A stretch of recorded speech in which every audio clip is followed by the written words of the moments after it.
How do you pick and choose which ones are going to be instrumental and have lyrics? Because you have a couple of those every album. Yeah. Like how do you know when it's like? Sometimes it just starts right out along, like right on the jump. You know, when I'm writing it, I'm like, okay, this is gonna be instrumental, because it all comes from like that first idea, that initial spark. You're like, oh, this is gonna be instrumental.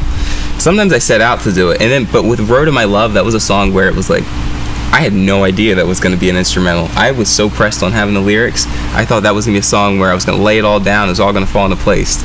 But I spent weeks trying to get the lyrics the way I wanted them, to get my vocal tone right. And I was like, this is just not working. Let me stop going against the grain.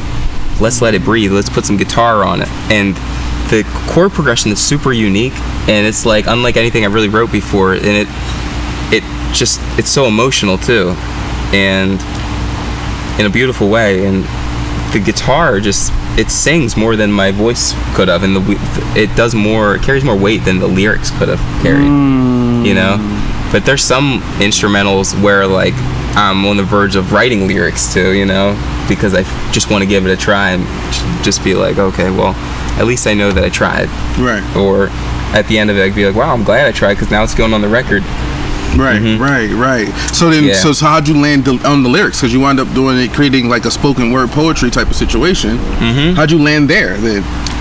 You know, it was like I was adding in some vocal harmonies along like the musical. There's like a mellotron on the song, and it's like a symphony sort of vibe, and I wanted to add in some voice. I wanted to add in some vocal harmony, so I like laid some harmonies over top of each other. And I was like, well, it needs to do something after this. And then I was like, let's take the last lyric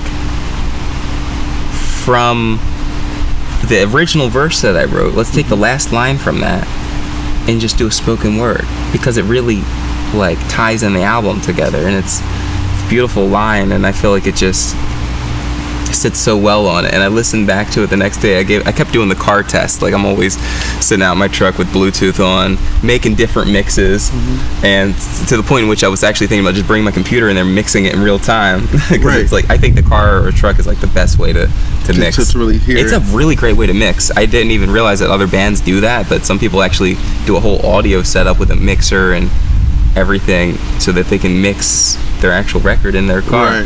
But wow. Yeah, I listened back. Imagined. Yeah, I listened back to it, and I was like, this is actually, it's exceeded my expectations. Like, I thought it was